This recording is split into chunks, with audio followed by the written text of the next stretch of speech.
participants on the utensils, they're handled correctly, and also the utensils are specially selected for this occasion.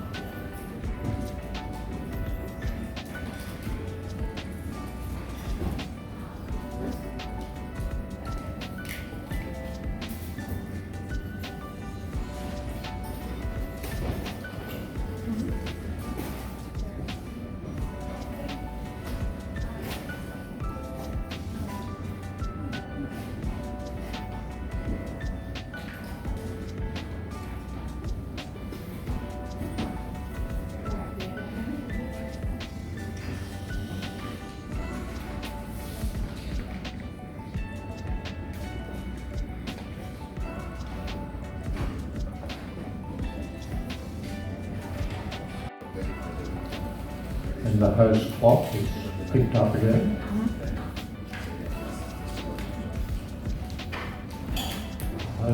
The hose puts hot water into the bowl and will empty it out.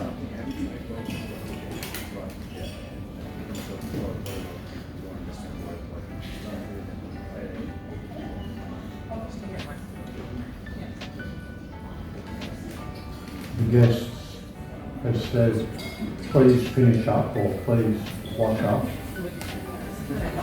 So Wendy Sensei will put more hot water in the bowl and clean the whisk again, because everything is going to be cleaned and put back in the box.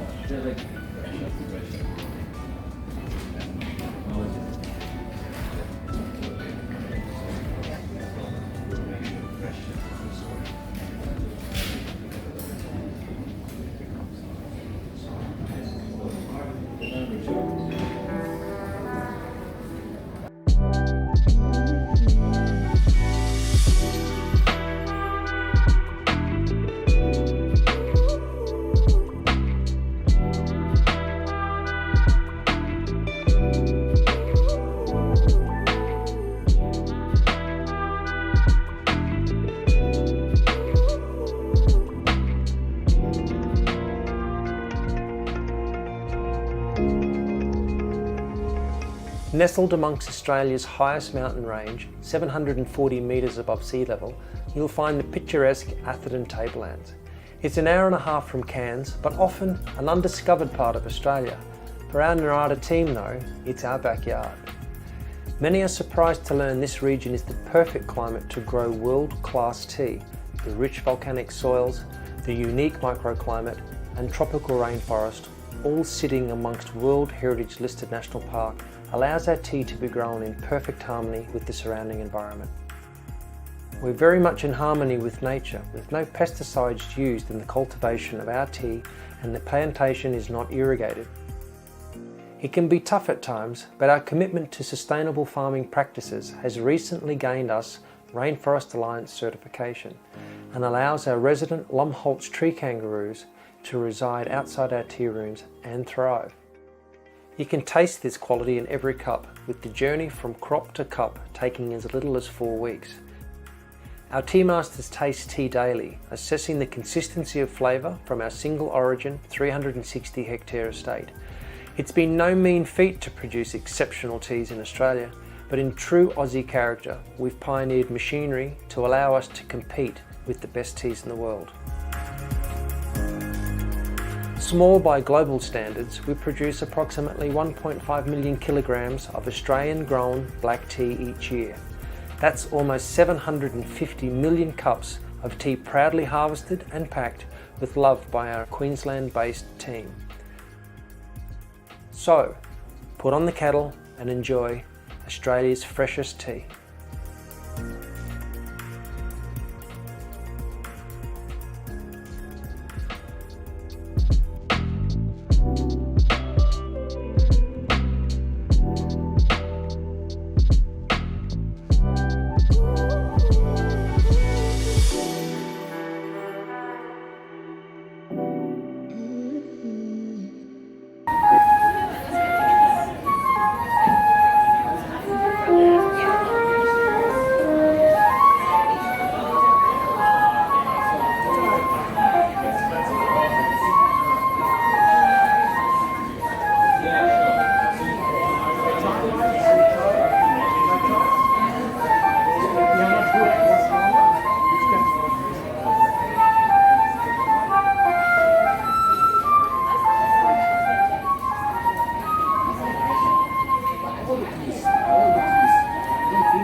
Every part, the broken, especially the broken. It will heal and become for you empathy. That is the gift. Look not for love outside of yourself to fill a void. My love, we are good together, but we will always be two. We've caught each other's spark, but we won't be one flame. Two pillars, not one string.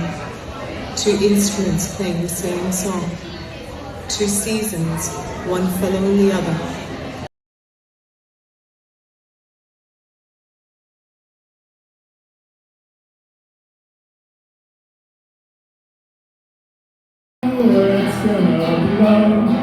It's gonna blow, oh no. It's gonna go, it's gonna blow. It's gonna blow the serious song.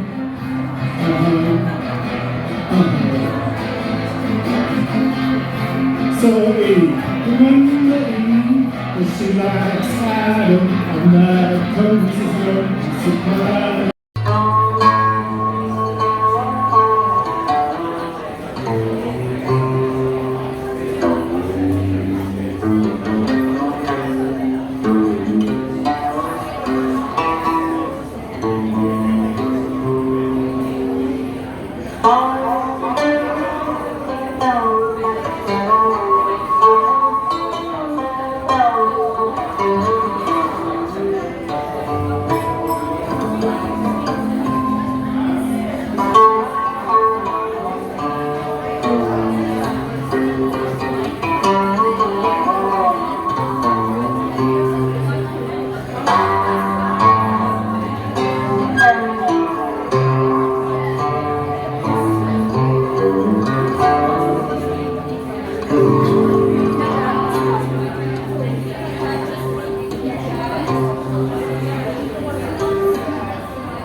Hi everyone, I'm Tanya Stacey from East Forge Tea, and Kim and I would like to thank you for joining us here today while we delve into the world of cold brew tea. Kim will be along a little bit later to talk about East Forge and to share one of her favourite recipes for cold brew tea, but I'm going to kick it off with talking about cold brew tea and the reasons why Kim and I actually see a massive future and how the category will grow over the next decade or two. In 2018, world-renowned tea expert Nigel Milliken produced a report about the world moving forward with tea to 2050. As he said, it is like a lot of guesswork, but there are elements affecting the tea world. One of it is population growth, climate change. All of these are affecting the workers, the labour force that the tea farmers have to use to pick and produce the tea. The world is moving towards mechanical harvesting of tea, and a lot of this makes sense. As the labour force move to the city, there's more urbanisation where they can make more money. But Kim and I see this as a massive opportunity for tea within the cold brewing segment. Mechanically harvested tea still can be a very good quality tea. The Japanese have been doing it for decades, and their teas are some of the best in the world when it comes to green tea. The world is becoming urbanized, it's becoming faster, and tea needs to create a category that suits these people going on the go. Not everyone can sit for hours to enjoy gong fu cha or small teapot brewing or sitting around for an afternoon tea to enjoy a hot tea. The benefits of cold brew tea is just as healthy as a hot tea. The caffeine is a little bit lower, but the extraction of your antioxidants and amino acids are still as good. But it always comes down to how you cold brew and the additions that you add to it. So when Kim and I first started creating East Forge, we were going to create just a cold brew tea. And talking to people, we know that there is a lot of home cold brewers out there. Australia is dominated by a very American style sweet iced tea by one major company. But when you step out of Australia and travel throughout Asia, Russia, Germany, Europe, you'll find other styles of cold brew tea without the added sugars or sweeteners. It is about appreciating the nuances of the tea and the origins of tea. So how difficult is it to homebrew? It's not really that difficult at all. It's really about time. So let's have a look at a very basic recipe for a black tea. Take your everyday black tea, that Tetley, or you can use tea bags if you want. Tea bags contain about 2 grams of tea, or you can use your loose leaf tea. I just have some Brook Bond tea here from my local Indian store. And this is 4 teaspoons into a 1 litre glass jar.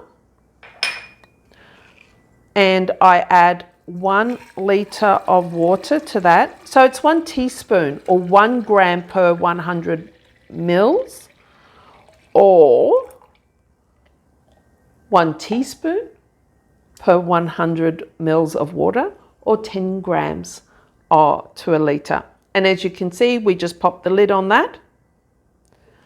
And then we pop this in the fridge for 10 hours, 12 hours, and let that have a lovely long cold extraction. So we're going to put that to the side. So here's a tea that I have already cold brewed overnight. It's actually an Oriental Beauty or Baho Oolong from Taiwan. And in Taiwan, they encourage, probably for the last couple of decades, they encourage getting the most from your tea. And that is because you pay a lot more for their tea. And they talk about a 5 infusion for every tea. You do 5 infusions, and the final infusion is you put the leaves into a jar and then cold brew it overnight to get the most out of it, the last little bits of the tea. So this is, like I say, it's an Oriental Beauty, a Baho that oolong that I had been brewing over the last couple of days. I'm down to the last infusion, and you can see that there's a beautiful colour in that. I've infused that overnight. Now, what I'm going to be doing, this is what we suggest, is do not cold brew your tea with any of fruit or the mint or anything like that. Don't, because it will interfere with the brewing process and the flavours. Let the tea cold brew first by itself to bring out all, like I say, those little nuances of the origins of where your tea comes from. And then this is some lemon balm that I have just picked from my garden, because I have some beautiful stuff there at the moment. I will add that to the tea, and a little bit like a mojito. Oriental Beauty has a lot of a honey, nutty type notes in there. So I feel that like the lemon balm will be a beautiful addition to those notes, complement it very much. I'm also going to add a little bit of lemon as well in there. Now you can fill this up as much as you like. And this is a cold brew tea. I don't really suggest adding ice cubes because the ice cubes will melt and dilute the flavour of the tea. But this is my Baho Oolong Mojito non-alcoholic style. Cheers everyone. Over to you, Kim. Oh, that's good. And you can certainly see why Tanya Stacey is our chief tea mixologist here at East Forged. My name is Kim Cooper and I'm the other co-founder in the business, and we both had this passion for ensuring that we could develop a drink that really suited the new generation of tea consumer. And part of that is solving the problem for the ready to drink and convenient space, whilst bringing a really crafted product that focused on tea and herbals in the future. So in terms of East Forged and why we have come up with the recipe and the formulation and the innovation that we've used in our product, East Forged is a cold brew tea, as Tanya had shared with you, and then we use a special mix, a combination of gases, which is a light carbonation as well as nitrogen. Now, there are reasons we do that, but I thought the best thing to do was to demonstrate by pouring out a glass of East Forged. So we have a signature serve, which we say is our shake, psh, and pour. And our cans, because of this nitrogen dosing, require a small shake of the can before serving. So it's a light shake,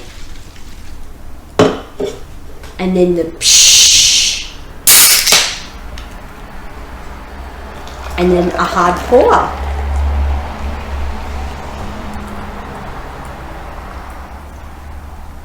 So whilst that's settling, I'd like to talk about the reasons we use nitrogen.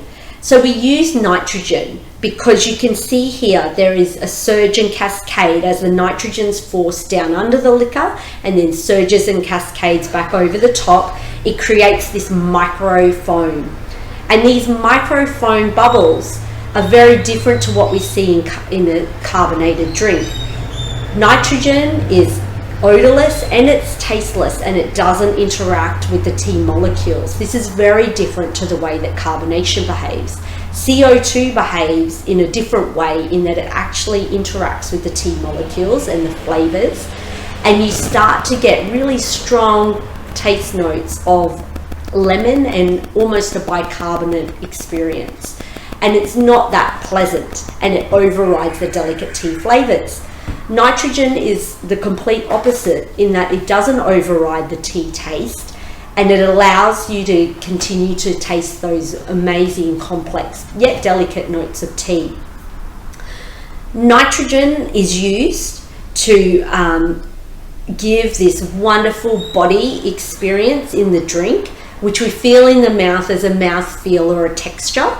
And it helps to elevate that drinking experience from that flat cold brew. The other advantage of using nitrogen is that the foamy cap on the top here captures both the aroma and the taste of the tea. And so when we go to drink it, and I don't mind if I do, cheers. One of the first comments out of our customers' mouth is, wow, the smell is amazing and the aromats are trapped in that nitrogen foam. So that is the reason we've chosen to use nitrogen in our beverages together with the CO2. It is very unique and something that really defines the East Forged experience. So now I'm going to share one of my favourite cold tea recipes with you. Not quite the cold brew recipe that Tanya shared or the basis of what we use in East Forged, but this is a really simple, delicious recipe that I think tea lovers will get lots of benefit out of. So this is just a simple matcha latte. You can use whatever milk or milk alternative that you'd like. I start by still incorporating a little bit of tea ritual in making my beverage. I take whatever matcha powder you have access to, whether that's something that is special to you, your sauce, it really doesn't matter. I think some of the nuances can be lost if we are mixing it with milk or a milk alternative. So 2 heat teaspoons or chizaku scoops of our matcha powder is what I like to put in. If you're like me, sometimes in the mornings I like to put a little bit more in. We whisk that through the fine mesh sieve. And I do this to really avoid the clumping that sometimes happens when we take the beverage a little bit further in preparation. Now, I've played around with this and experimented. I really think you can just use cold filtered water as the basis for starting your matcha latte, rather than using a hot matcha prepared beverage. I quite like the delicate flavors. I think when we're not using hot water in our beverages, it holds some of the really strong, robust notes out, which makes it a very easy drinking beverage. When we whisk our matcha, very much the same as hot preparation, just in that M or W motion, and getting that lovely foamy top on the top there. So I'm not sure if you can see that, but that's all ready to go. Then I modernize it, throw everything into a cocktail shaker. So into the cocktail shaker, I'll put a handful of ice. I will put my freshly prepared matcha. And then I will put in whatever milk alternative you'll use. I like to use oat milk. I think it works really nicely. And I just top that. If you prefer something a little bit sweeter, you can use, I recommend a little bit of agave syrup, or potentially a little bit of maple syrup, a dash in there before you shake everything up, and then it's ready to go. And then into the cocktail shaker, just a real quick preparation to combine, and then it's prepared. Your matcha oat latte.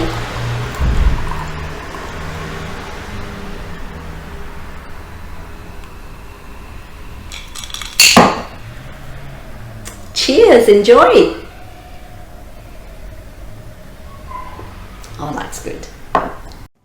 So when we harvest on our tea plantations, this is what we're targeting, 2 leaves and a bud. It's beautiful and soft. The stalk snaps clean, which means there's no fibre or fibrous products, which means all of that can be turned into black tea. One of the tricks with mechanical harvesting that we've become so good at is that that's all we take. We just take the 2 leaves and a bud. That produces quality, you know, that's your white tea component, and all of those leaves there turn into black tea. There's no hard maintenance foliage or any of these hard bits then have to be extracted. It all goes into that perfect cup, and it's one of the tricks to good mechanical harvesting. So we come in every 21 days, we come up 20 mils from the last cut, and we just take the very freshest, newest growth. Again, 21 days time, these guys will be the next 2 leaves in a bud that are growing up. And it's this little dance that's going on over the months. So we have the intensity of a pick every 21 days it takes us to get around, and then we start all over again. And this will be the next crop.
No.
Paraquat Tea Estate. So we're about 10 kilometres from the Narada tea factory, and we bring leaf in off this estate every day. It's a beautiful variety. One of the things that's special about it is the size of the leaves. Look at those, they're huge. This is called Camellia sinensis assamica. So it originated in Assam in northern India. With these single origin estates and growing in these localities is that you can have different varieties, but at the end of the day, those tea makers can fine tune that factory to produce the same Narada special cup. This estate here we've had for about 20 years. It's around 160 acres or 80 hectares and is surrounded by the two highest mountains in Queensland. We've got Bartlefree here behind us as the highest mountain in Queensland, followed by his mate Bellin Kerr, which is only a few metres lower. And it's only about 30 k's to the ocean from here, which is where all our rain comes from. It's just a very special location.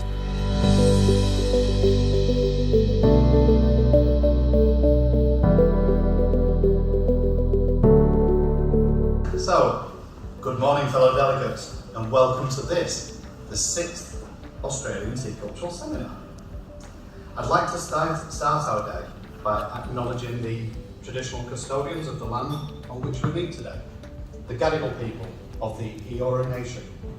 I pay my respects to the elders, past, present and emerging, and celebrate the diversity of Aboriginal peoples and their ongoing cultures and connections to the lands and waters of New South Wales. Thank you. We live in turbulent times. We have just experienced and are learning to live with a virus which caused the first pandemic of this century. We witness conflict in so many parts of the world through our 24/7 news cycles and social media. We appear to be on the brink of global financial uncertainty and political discord, both domestically and internationally. We are bombarded with sometimes breathtaking percentages of domestic and social violence, bullying, abuse of our fellow human beings, all adding to a feeling of overwhelming turmoil. It is in these times we turn to stability, steadiness and above strength to provide us with confidence, trust and a feeling of security. Our simple, beloved beverage of leaves and water is and has been for hundreds, if not thousands of years, a simple, stable part of everyday life. Something you can trust in and turn to when times are hard, confused, stressful, or even hopeless. Tea brings comfort. It sustains the weary traveller on life's journey. It brings calmness, while at the same time it offers fortitude to those climbing personal mountains. Tea is what so many turn to around the world when those turbulent times affect us. In Australia, approximately half the population consume a beverage they describe as tea. It may not be traditional, black, green, oolong or white, but it may be a fruit or herbal tisane, a boba or bubble tea, or for that matter, an iced tea. But it is what they, the individual, sees as tea. If so many Australians consume tea in their description, then why is it so hard, so difficult to build awareness and recognition of this simple part of our everyday lives? The Australian tea community needs our federal government and state governments to offer recognition and assistance to the tea industry and the tea community for the benefit of all Australians. We need the media and producers of our viewing content to place less kudos on alcohol consumption, but promote greater visibility of tea in its many forms. We need greater education and understanding of the benefits, pleasures, and of course, the culture of tea. And we in the tea industry need to simplify, demystify, and can explain our teas in better ways. A way that does not alienate consumers who may be interested in speciality, single origin, or unique teas or infusions. If we are successful in achieving just a little of this list, then tea can become a stable part of even more Australians' healthier life choices and healthier lifestyles. Tea could then provide its benefits. It could make the day seem clearer and our thought processes far more enhanced, giving us help to process the decisions we make and the day ahead of us. AUSTCS will, with your help, continue to raise awareness of tea, its pleasures, and of course, those precious benefits. AUSTCS will continue to help build community, seek out a true Australian tea culture, and will engage with like-minded organisations and people for the betterment of tea. At the present time, the AUSTCS directors are in discussions with the lead member of a group of organisations aiming to work together to develop the International Tea Cultural Training and Research Centre, an initiative proposed by the lead and led by the China Tea Science Society, a body of tea academics and professors. The group was initially formed with 5 tea organisations, AUSTCS being one of those 5. But today, tea organisations around the world are requesting to be part of this emerging group. In 2022, AUSTCS and the China Tea Science Society are in consultation with regards to a memorandum of understanding between our two societies. The AUSTCS directors will keep you informed, you the members, of the progress of this memorandum of understanding. But some AUSTCS members have already benefited through this inter-organisational relationship by attending online presentations and lectures. After accepting an AUSTCS invitation, we hope that we will be announcing further invitations in the near future. So please keep an eye on your inbox. Check the spam. If it's an AUSTCS email, have a read. On the 21st of May 2020, the United Nations inaugural International Tea Day went ahead with very little acknowledgement around the world, as we were all dealing with the first stages of the pandemic. In 2021, AUSTCS announced its Tea Party initiative, asking all Australians to take part and take a moment to enjoy a tea party. You see, a tea party can be enjoyed by every Australian. It can be as simple as a cup of tea, a small treat with a friend, or it can be a swish corporate high tea affair. The tea party can create awareness around tea, the pleasures, as well as the social interaction involved in such an event.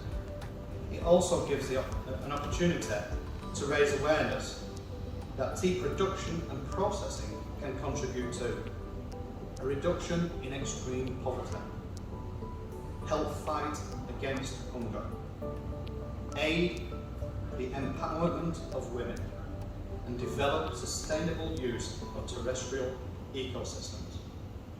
These are just 4 goals set out by the United Nations as part of International Tea Day acknowledgement. To learn more about these goals, simply pop International Tea Day into your search engine and you'll come up with the UN's website. It's a great place to have a look at what's happening with International Tea Day. So please do consider doing that. In 2022, as part of building awareness of International Tea Day here in Australia, the AUSTCS team contacted over 8,000 schools and media outlets, asking them to help raise awareness around this very important day, particularly among our youngest of Australians. AUSTCS will continue to reach out to other organisations, businesses and the mainstream media, because this kind of engagement and awareness, especially with those younger Australians, through schools and groups is so incredibly important. Today, we will discuss this very topic, and I ask you, please get involved in the discussion.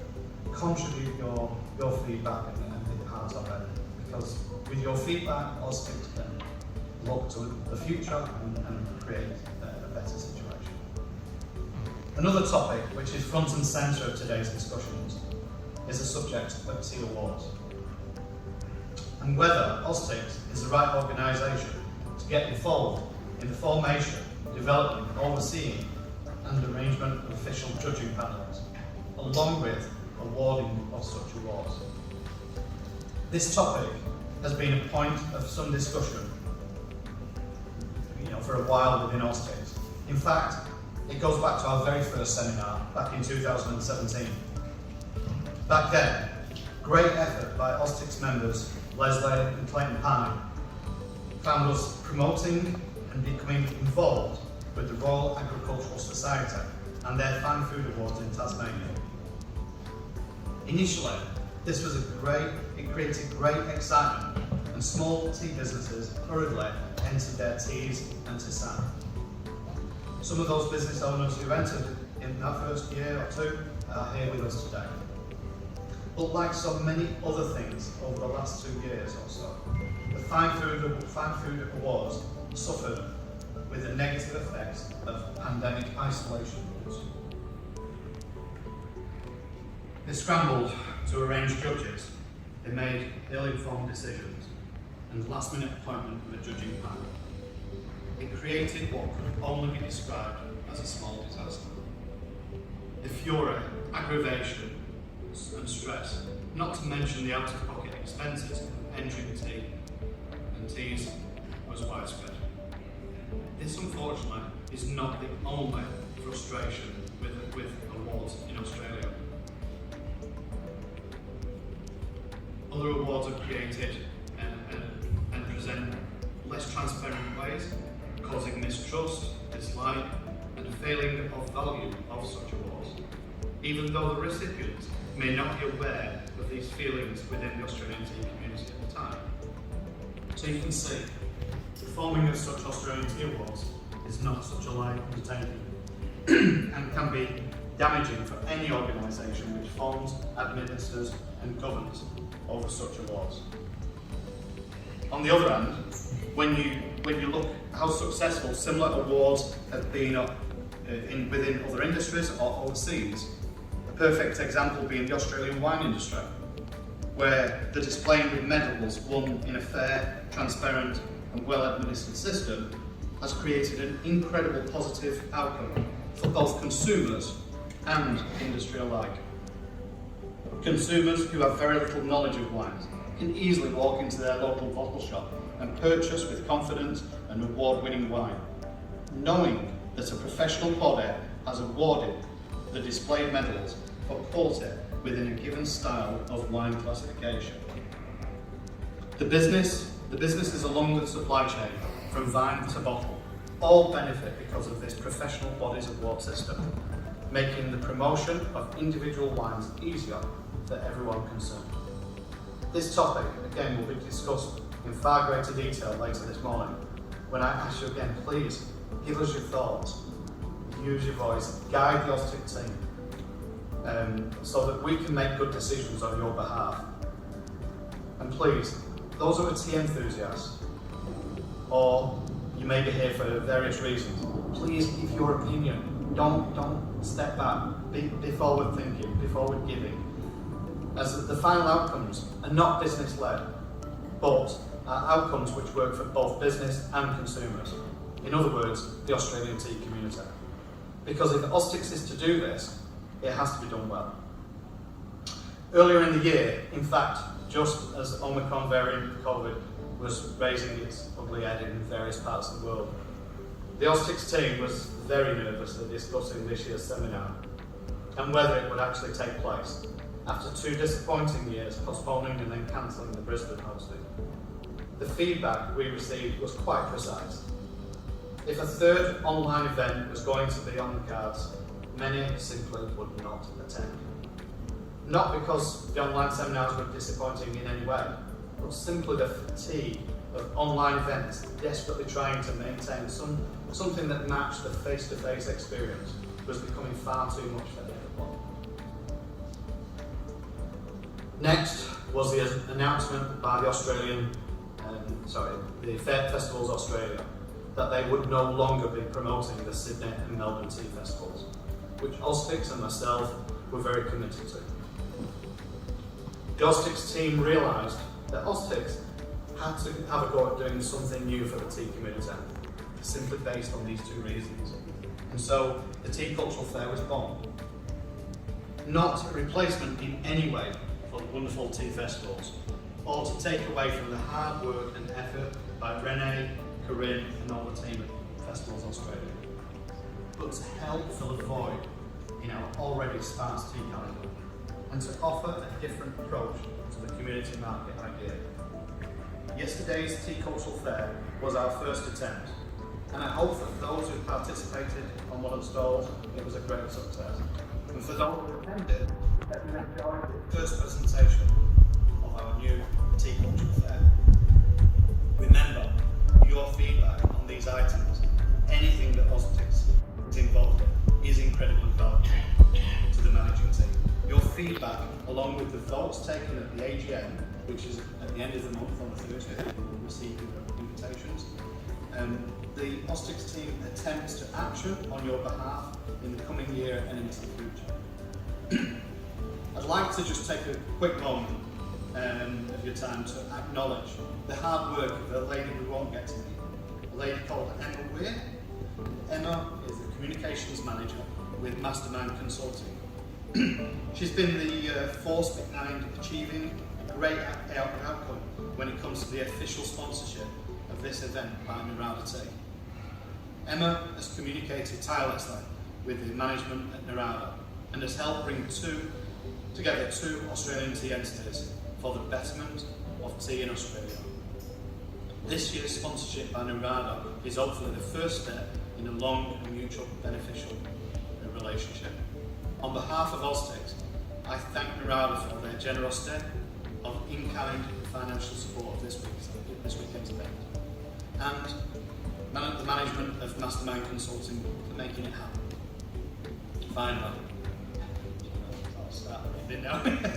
Finally, I would like to finish off by handing you over to your volunteer tea brewers.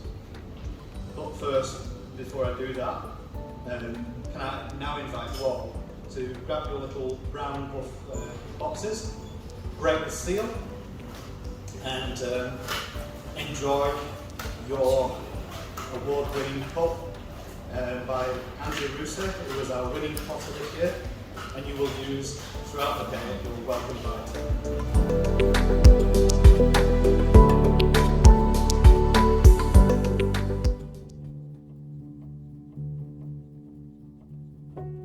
My name's Angie Russi, and I have a studio practice based in Rushworth in country Victoria. I've always been a country girl, grown up in the country. Went away to the city to do my training and couldn't wait to get back here. The natural environment is really important to me, and not just the natural environment, but the seasons, the cycles, the birth and death and rebirth. It's all an endless mystery, and it's an endless source of wonder and inspiration and exploration, and that's pretty much what drives me and drives my work. Having just come back to my professional studio practice full-time as of October 2021, I've set about reigniting my profile really as a professional practitioner. So I saw the teacup competition, and I make teacups. I've always made teacups, particularly tea bowls, and I thought, this is something that I'd like to do. I guess when I thought about the first tea bowls that I ever made, and even learning about tea bowls in my senior year at high school, it's almost like coming a little bit of a full circle, and the welcome back to my full-time practice with the honour of making tea bowls. It's a bit of a delight, really.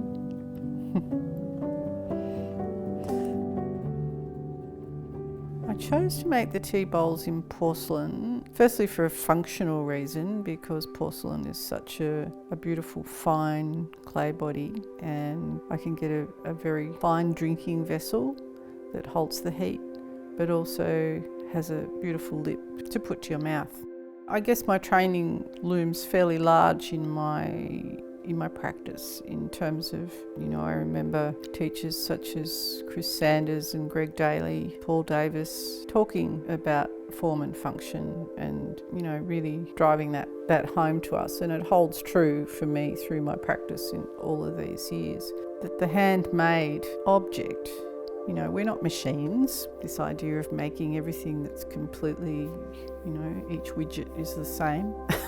That each object is exactly the same is an anathema to humanity in many ways, because we're all, everything in nature, everything organic is similar and beautiful in its individuality and also in its similarity. Like that beauty is part of a purpose as well.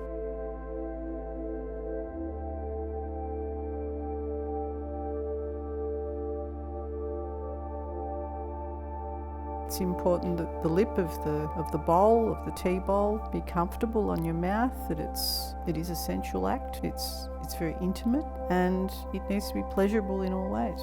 Pleasurable to hold, pleasurable to look at, pleasurable to use, to take part in this ritual of feeding yourself, or of sharing a drink, or of being together socially and being able to share this experience. And it needs to fulfill the function that it's made for. So all of those things are in my mind whenever I make something in this way. And certainly all of those things have been in my mind in making the tea bowls for this seminar. Rushworth's sort of special because it's on the edge of an extensive box ironbark forest. It's a sclerophyll forest. It's quite beautiful, but it's dry and it's arid, and its wildflowers are tiny, and the ironbark trees are black. It almost looks like the whole forest has been burnt. In the springtime, the Pycnantha wattle comes out, the gorgeous golden wattle, and you have these sprays of yellow, bright yellow flowers against the dark black of the ironbark. It's quite stunning. I like living in this location because I can walk a block any direction from my house, which is in the main street, and I'm in the bush. There's no fences. It's a feeling of freedom. But right across from my front door, there's a supermarket and there's a coffee shop, and I like that too. So I chose black stain, and in fact it's not a light sapping black at all. It's actually manganese cobalt iron mixture. It's got subtle blues within it, but I chose that colour because of its striking contrast with the white porcelain firstly, but also because I'm consciously giving a nod to the brush as a sumi brush, and of the Japanese art of sumi painting, and of using the black ink, which is derived from lamp black and charcoal. Using beautiful sumi brushes, when held in the hand, it's an immediacy of expression. So it's like a dance between the brush, the hand and the mind on the surface, and it's something that's not contrived. I've then, on the inside of the bowls, I've used an ochre yellow stain. I guess there's a conscious part of why I've chosen these colours, and there's an unconscious part of why I've chosen those colours. My initial thought of why it would be yellow ochre is to do with warmth, to do with joy, and then to do with tea, the stain that the tea leaves in a cup. So again, the idea of usage of that object. And of course, I do use a lot of black and yellow ochre in my other work.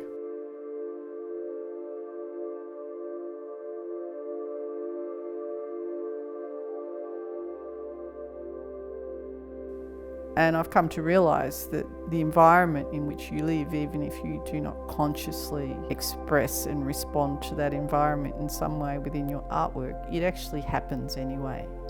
And when I look around in my environment in the bush and I see the black ironbark trees and the yellow wattle and the white quartz covering the ground everywhere here, I see the colours that I've used in many of my works.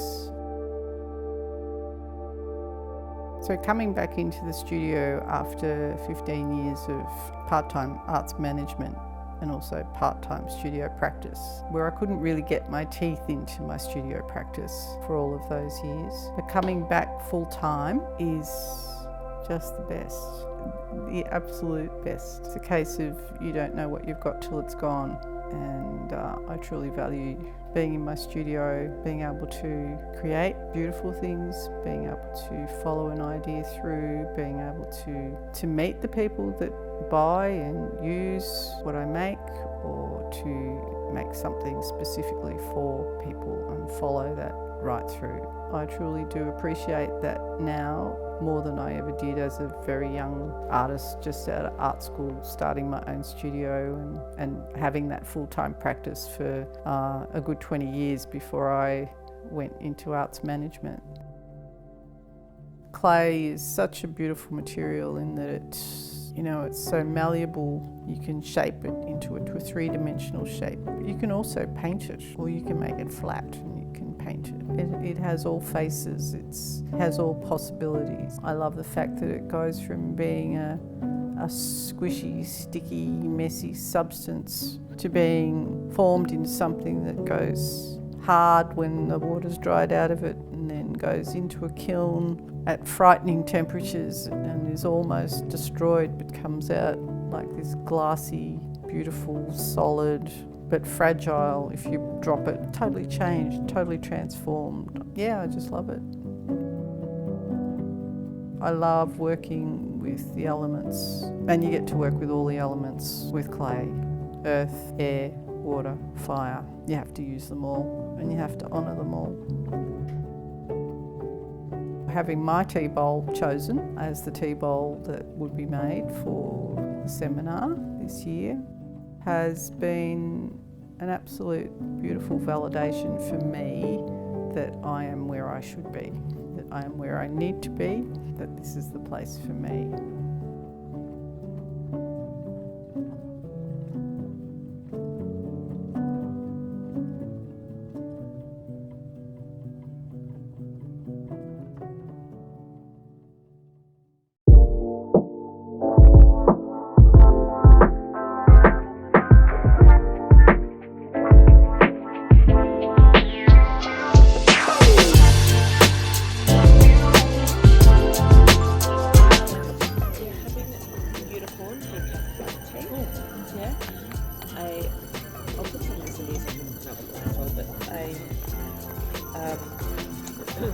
The idea was supposed to be for like little kiddies.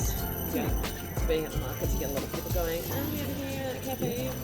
Get them young. Yeah. I started drinking tea when I was like, There we go. and my little niece, she's 2 and she's drinking tea, so that's it.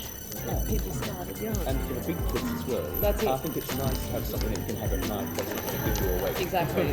Also, because it has a sweetness to it, you can use it like a dessert tea, so you're getting something a little bit sweet after dinner, you're not getting the caffeine, all that sort of stuff. So yeah. So I just threw some of the tea in there, so if you want to look, or you can open the packet and have a look. Have a little squeeze. So it, does unicorn taste like anything else we know? Or so yeah, it's a strawberry. So no unicorns were harmed in the making of this. Unicorn berries. Yes, I did. Yeah.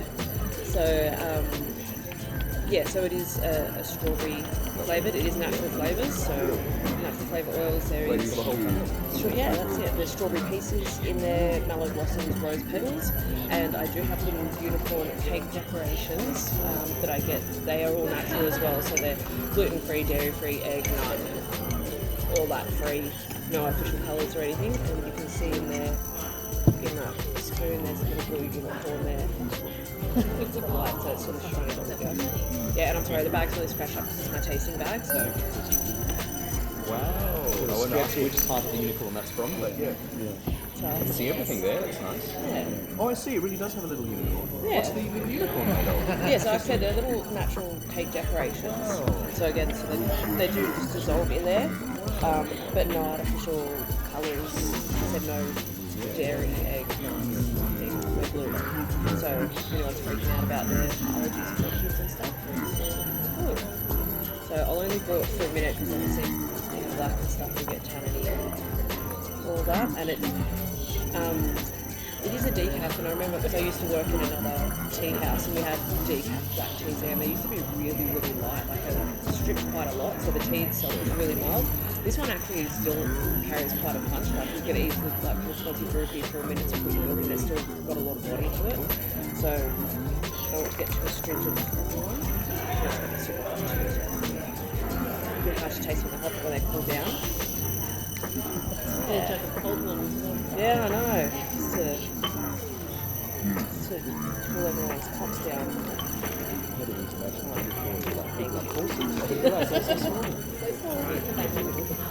Very good.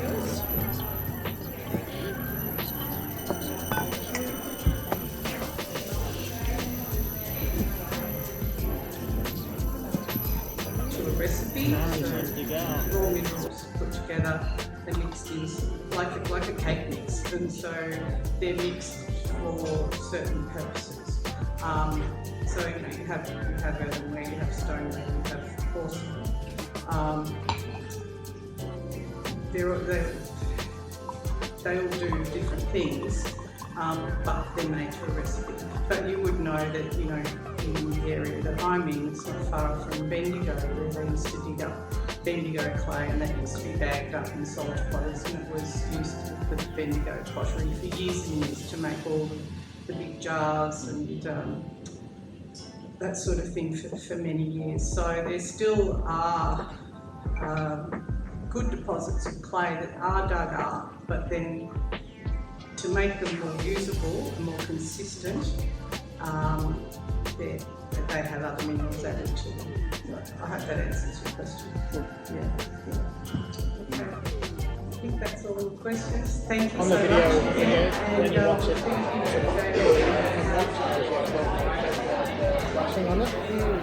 That's why I was looking like, okay, but that's where she's flooded. Yeah, it's almost like you almost, I almost said like, well, you do so many cups, and you're like, but it must be so confusing to be like, yes, like, yeah, or you could be like, oh, this is like just zen, very zen.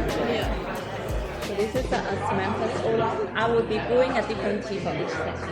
And we are now moving on to floral oolong, which is good for to wake up with. Good to wake up with. I brew a green tea before, so it's a little bit more of a kick. Now the last table was decaf, and someone said, oh, decaf at the start of the day. What are you doing? Yeah, I know. So I moved to the right table. Oh, yeah, here we go. Definitely. Good. Yep. Thank you.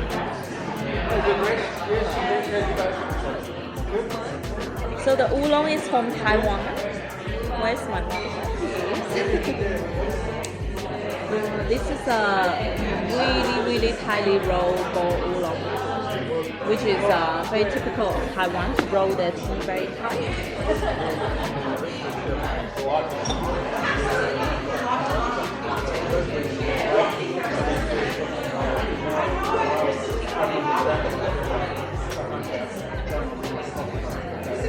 And because the tea is so tight, then we need just a moment for it to open up, unlike the other tea that we store.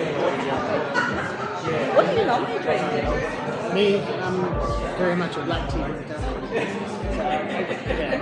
I'm English, that's all we ever drink. But there are many different black teas. Yeah, I mean, I do like a nice thick onion when I'm young child like that. Nice. I do like it. Yeah. So it's quite kind of like more flavor. Yeah. Yeah, but you can see, you'll say the nice words for it. I do this for a living. Yeah, that's it. don't really venture too much. I don't have time to go, okay, I'll play around a lot less anyway.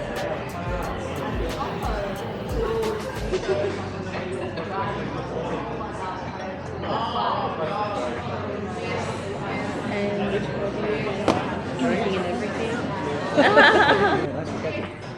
Catch up with everyone, see everything. Yeah, say hi, hello, that's everything else. Up there, gonna be there. Yeah, it is a bit like that, isn't it? You never know. How'd you go yesterday? Okay. Good to see you, bro. It's not a new place, it's just I don't know, the previous evening. Nice to get out. When I go, I will expect if it comes, that's fine. Yeah. You also chill. No, it is a bit like that.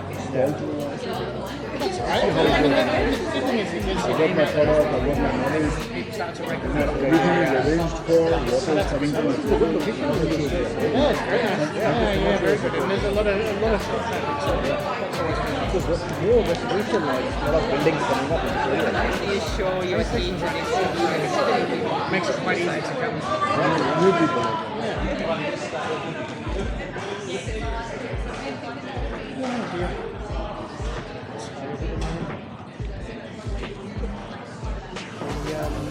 Started doing my sleep training with my baby last week, so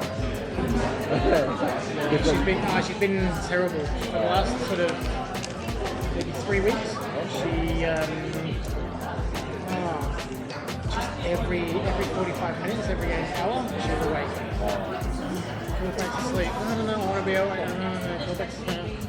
Would not go down. Would not go to sleep. So then it was like, okay, fine. So we started doing sleep training. So now it's like scream, and then back to sleep. So yeah. So now she's working through the on night. Yeah. So I have like 1 or 2 naps during the day and then sleep the whole night. So, but now I've got like the hangover from no sleep, so all of a sudden having sleep. I'm like, oh man, like my brain's all over the place. I'm like this morning, I said to so my dad's staying with me. Oh yeah, you know. She's like, oh yeah, you know, what time? Can you give me a hand in the morning? I'm like, yeah, no problem. I'll wake up. So my alarm went off. I woke up and instantly fell back asleep. I'm ringing my mom. I'm so sorry. So don't worry about it. I'm like, oh seriously, I forgot. I'm behind. Cool.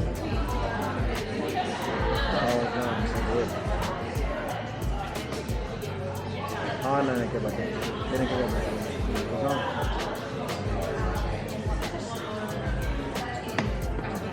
मैंने धारण कर लगा ना कुछ करने में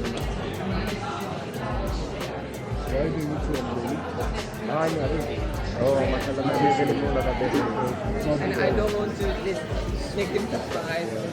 जी ये भी नहीं ये हो जाना है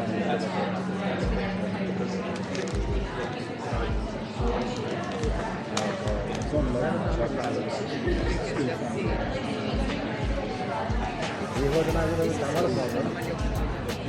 अगर आप सेमिनार है ना look at something there's a little bit of rolling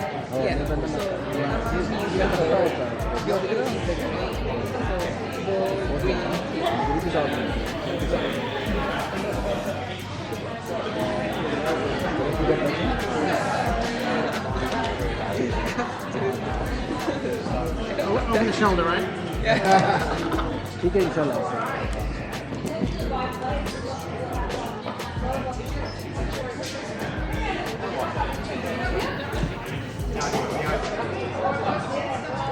I should do this.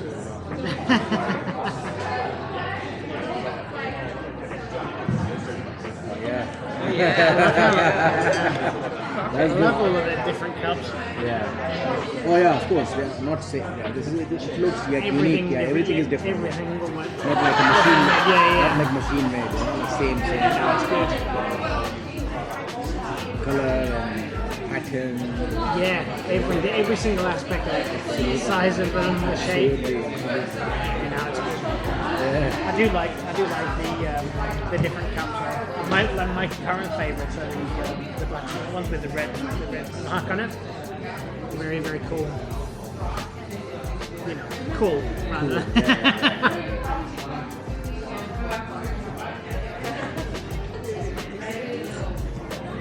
Thank you very much. This is the interview. And then you share. Yes. So now it's our frog. Yeah, so that's turn around, yeah. That's only for matcha. Yeah. No, that's okay. Good. But this is a Japanese culture, right? Because yesterday I was watching closely that ceremony. When you go down, like the showers. So invite me then, like after it's done. Yeah, it's really good. Let's go stay. It's great. It really is. It's excellent. And Leslie and Rachel love it. I think they like coming up there all day and they come up to school holidays because it's that's now time Rachel is away. But yeah, you go there and you just feel so relaxed and the amount of oxygen in the air because of the national parks around you. Yeah. It's just total national parks. Yeah. And you actually, after 2 or 3 days there, you feel invigorated. It's just great. Imagine drinking tea there. And we do. I've got some really nice teaware there, and I make my pots of tea and all this sort of stuff. It's I've tried an espresso machine there that Leslie had one and I didn't like it. I said no, I like to make my own coffee. I don't like automatic things. And so I'm looking around at the moment for the right espresso machine to put there too, so we can have a cappuccino in the morning, that sort of thing.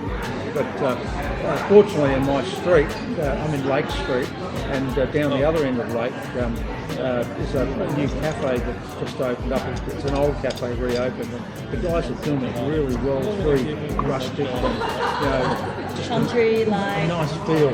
Yeah, lovely feel. People come and sit there with their dogs and all this sort of thing, and it's just it's a nice feel. So that's good. I walk down there and have a cup of coffee and the RSL Club's 700 metres away, the pub's 800 metres away. all the places you want to do. The restaurants, there's about 10 restaurants in town. It's one of the few old towns along the New South Wales coast that actually is a little village town. Only a small community. There are only 2,000 people in Laura. So it's small. What's the name again? So the next segment of today's event is talking about Australian Tea Awards. We want to have a situation where we are having conversations around the room. We want that robust discussion. Two of us are going to present our ideas. Myself, and I'm going to talk about it from an AUSTCS point of view, and from a logistic point of view. And then Kathy Zhang, who Kathy is one of the saviours of the Royal Agricultural Awards, the Fine Food Awards down in Tasmania. Kathy and Adeline got down there. Kim was going down, but then on the last second, you had a bit of a nightmare, didn't you? Kathy and Adeline went down and were asked by the Royal Agricultural Society to be part of the team there to bring some legitimacy back to it. So from an AUSTCS point of view, we were staying with the Royal Agricultural Society. At that point, they asked us to consider whether AUSTCS would look at taking over the tea section. It appears that what the Royal Agricultural Show are looking into at the Fine Foods is that they've realised that they're going to have continuing issues with finding judges, getting the thing right. So what they've started to do is look at different organisations taking over.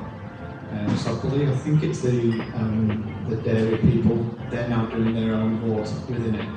So it takes that onus away from the Royal Agricultural Society to be involved in it. They've asked us as AUSTCS to consider whether we will go down that road.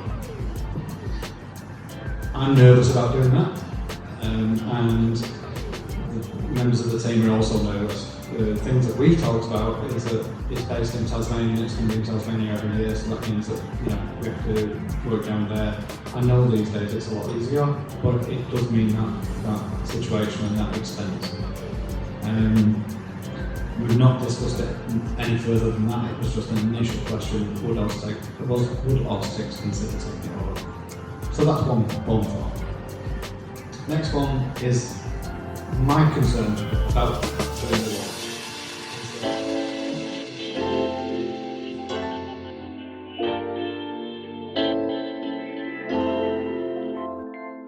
It's a known relaxant that relieves stress and anxiety. Studies featuring EEG tests, which measure electrical activity in the brain, suggest that L-theanine may control aspects of human brain function, making you alert but also relaxed. And that also seems to increase the serotonin and the GABA levels, two neurotransmitters that reduce anxiety and support sleep. So these are physiological effects, which means that the tea drinkers' experience will vary based on their own biology. However, it's going clear that tea assists in mental health in other ways. And the first is that the ritual of making tea lends itself to mindfulness, which can support management of depression, anxiety, and anger management. The second is its association with social connection. In many cultures, tea is a lubricant for talking therapy. It is a signifier of hospitality and of making time, paying attention. And isolation, especially in these last couple of years, has been linked to poor physical and mental health. And on the mental side, it contributes to emotional distress, suicide, ideation, and the development of dementia, among other issues. Because pandemic measures have often exacerbated the effect of social isolation, it's imperative that we as a society learn to reconnect. Taking tea together can be part of that solution. As the saying goes, if tea can't fix it, it's a serious problem. So today I'd like to introduce to you three people, panellists who come from different walks of life. And I'll give each phone, and I guess if you want to walk up after when I introduce you. Kate Holland. Kate Holland is the marketing manager for Mood Tea. She's a social, which is a social enterprise for the media, marketing and creative industries, helping save lives one cup at a time. She's also co-chair of the Mentally Healthy Change Group, a volunteer group working to smash the stigma around mental health in the industry. She has a certificate for mental health and is passionate about improving the mental well-being of Australians. Thank you, Kate. We have the Venerable Jay Fung. Venerable Jay Fung is a resident nun at Nam Tien Temple and general manager of the Sceminar Education Foundation. She's taught Buddhist communities face-to-face and online for more than 20 years in Australia, New Zealand, Hong Kong, China, Singapore, Malaysia, UK. Thank you very much, Jay Fung. Amanda Ting is a senior learning facilitator in hospitality at Torrens University of Mountains International Management School and a practicing psychotherapist. She's grown up across Canada and Malaysia. Amanda takes a cross-cultural approach to understanding foundations of psychological perspectives, behaviours and social connections. She's currently pursuing her PhD in public health and health. Thank you very much. A similar symptomology, which is, for example, for anxiety, depression, insomnia. We have a lot of palpitations, we feel a lot of jitters, anxiousness, and therefore offering tea as opposed to coffee is an option is because tea has, as these both ladies have mentioned, it has the component of L-theanine. So L-theanine is an amino acid from your antioxidants that you get from Camellia sinensis. So it's in green teas, it's in black teas, and a beautiful combination is L-theanine and caffeine. Now in coffee, you only have caffeine, and in a cup of tea, as opposed to a cup of joe, is you have 1/3 of caffeine. But the beauty of having tea as opposed to coffee in a therapeutic session is you provide a sense of calm, which is what L-theanine does for you, while giving you a sense of clarity and focus. And so you don't have those jitters, but you have that form of focus and attention without the jitters of just pure caffeine. And it's that same saying, as you mentioned earlier, Alan, about when we talk about, hey, come over for tea, it's a very different perspective. It's very different from saying, calling your boss and saying, hey, let's go for a coffee run, where, or after work, let's catch up for a drink. It implies that, you know, I have a sliver of time in between my busy day to catch up with you. But in a cultural sense, historically, when we say, let's have tea, let's sit down and have tea, it has that connotation that we will spend time, we will connect, we will talk about the deep stuff, clear your schedule, because grandma is not going to be okay with, hey, you're coming over for tea and now you're going to go out and pump petrol and stuff. No, it's not that. It's a different ideal. It's not something you can chug. It's not something you drive by or walk through. It's something you sit down, you spend time, and you invest in social connection. Also, there's plenty of discussion about physical wellness of tea, as I mentioned earlier, but less about the mental well-being at the moment. I want to ask, why is that? Why is that, do you think? And also, is there more scope for discovery of mental well-being? Yes, that's a question. So physiologically, there have been a ton of studies on tea. It's known to lower cardiovascular disease. It's especially green tea, the antioxidants have been known in some studies to prevent brain cell damage, which also is a significant help to minimizing the risk of Alzheimer's, dementia, and Parkinson's disease. And just, in fact, drinking 1 glass or 1 cup of green tea per day shows to significantly reduce that. And 1 cup a day, it's really not a huge commitment. But going back to L-theanine, we have these alarm bells, you know, being set off in our daily lives. So we produce the stress hormone cortisol. Now, an overabundance of cortisol will then turn into inflammation. So even though if our mindsets are like, okay, we've cleared the work that we have to complete today, your body embodies that. Your body is very smart, it remembers it. And so when you have a high amount of cortisol that hasn't been released because it's a stress response to prepare you for fight or flight, to prepare you to have a response to your environment. And yeah, so L-theanine actually brings down cortisol levels, and therefore you see that you can heal quicker after a stressful task if you have a nice cup of green tea. So there are many studies that are following these core studies that are coming out now. And yeah, it's very fascinating to follow. I wanted to ask you about the spiritual element, because I mean, a lot of people talk about the science of it, but there's obviously been like thousands of years of demonstrative results from this. Can you talk a little bit about the connection to tea and well-being and spiritual? Just now I said about our 6 senses, the cultivation of the 6 senses. So I'll just give an example on how do we do a tea meditation, a short session will be about 20 minutes to 30 minutes. So we start with meditation. Everybody will just sit, close their eyes for about 3 minutes, concentrate on their breath. Then we will start with the first brew of tea, where the participants, there will be maybe a table like that. So one person, the tea practitioner, the person making tea, will start to pass around the tea leaves so that everyone could observe how does the tea moves the ground. And every one of us may have different perspectives of this. So one round it comes back to the practitioner and the person starts to brew tea. So the first, after this is done and served, everyone gets a small cup. That's the first brew. And while they are drinking, the tea master will remind everybody, will tell everybody that please appreciate tea. And appreciating tea in Chinese, the term is actually pin cha. Tea is cha, pin is to appreciate. And the word actually comes with 3 mouths, which is 3 squares. What does it tell us? When we drink tea, It is not only opening up our mouth and you're pouring it in and let the liquid just pass through. No. It is about ourselves connecting with that liquid called tea. So much conditions have come together.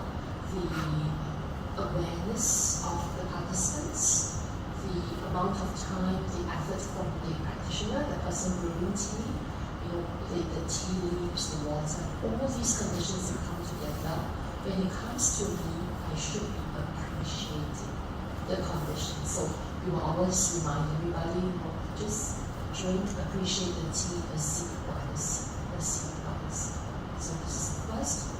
Then the second cup. So in between, the tea master will say something. Then the third cup.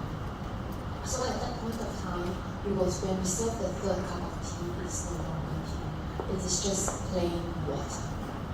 So when we serve that third cup, after that we will ask everybody, which is your favorite cup of tea?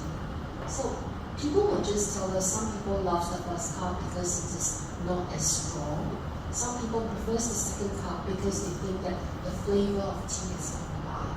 But a lot of people tell us that the third cup is the best because it is the sweetest. So it actually changes our perception of what is tea. It is usually water with tea leaves, and therefore it is tea. But these people who came for tea chan actually appreciated, loved plain water more than water with tea. So what is that? It is trying to tell us that sometimes our perception is quite fixed. I want tea, I want coffee, I want something, and that has to be it. But in that process, that 20 minutes, it actually changed the perspective to tell us that anything could be tea. Tea in our mind. So it's the plain water. I'm always very surprised that the first time I joined that tea meditation, a tea chant, I was like, wow. Change my perception. So you saw the secret now, so the tea charm. The secret is really the third cup of plain water, and that is emptiness. Kate, I want to take a marketing perspective now with Moon Tea. Like, how have you balanced the idea of health benefits with the idea and your well-being with the fact that you want to have a product that isn't just rich, but something that people can enjoy? Yeah, I think it's interesting when we were talking earlier about the benefits of when you were asking why maybe mental health over physical health benefits, why don't we talk as much about mental health benefits? And if you think about going into a shop and, for example, buying the lady shave or the man shave, you can physically see the impact of what that is having while you're consuming it. You might lose weight, you might tone up, but when we're talking about mental health, we need to start to maintain that in the same way that we maintain our physical health. We might exercise, we might get outside the air, but what are we doing to maintain our mental health? And I think that is a difficult thing to get across when you're talking about tea. And for our teas in particular, we have quite unique flavours. So when we're trying to talk to the benefits of the flavours that we have, quite often that can be quite confronting for people coming into a TR that's already quite full. And there's a whole lot of different ingredients in play, but how can we get across that the flavours that we have, or the blends that we have and the ingredients that we're using also have those mental health benefits? And I think it's a dual play there, because it is a brew that we've created with ingredients that help the drinker's benefits, but also it's giving back to mental health. So I think there's two things at play there. It's talking to the product and talking to the specific benefits of the tea, and showing that some of the ingredients are scientifically proven to have benefits on your sleep, or to help with anxiety, to help calm down, or help to invigorate or energize. But then at the same time, knowing that I think giving back and doing good can also help your mental health as well. So it can be that dual benefit of giving back, but also drinking and consuming and feeling good about it too. I want to ask about challenges then with the biggest challenges connecting mental health to tea. And you touched on a couple of those there. One before about Woolworths, who just basically wanted to fill a gap in the market. And so how do you kind of, as a brand, kind of navigate that? Yeah, I think when we were initially talking to Woolworths, I guess a big portion of the tea that comes into store is the black teas, and I guess the herbal teas are sort of not performing as well as what the black teas are. The consumers of the black teas are maybe starting to get a little bit older, and therefore they're not purchasing it as often. But I think for us, the challenge has probably been making sure that when we wanted to create the tea, we wanted to make sure that we were creating a tea that would support youth mental health, but that young people would also enjoy, and making sure that we are focusing on those young people and what they like and what resonates with them, I guess, and using that as a base point to then go, okay, what resonates for everyone else beyond there. So we did actually get quite a few focus groups together with young people, get them tasting, get them trying, and they were the ones that landed on tea for us. Tea is the conversation.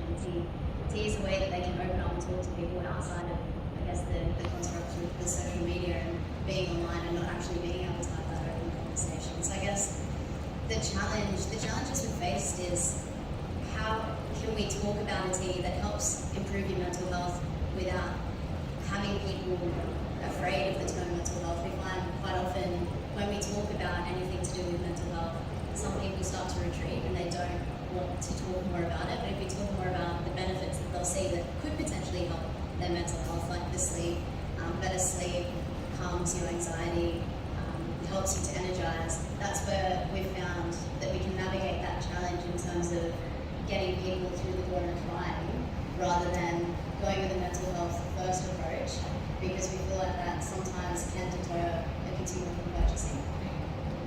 Rather than dissimilar or saying, you've got this problem, this is the solution, it's okay, actually we're encouraging you towards this. Yeah.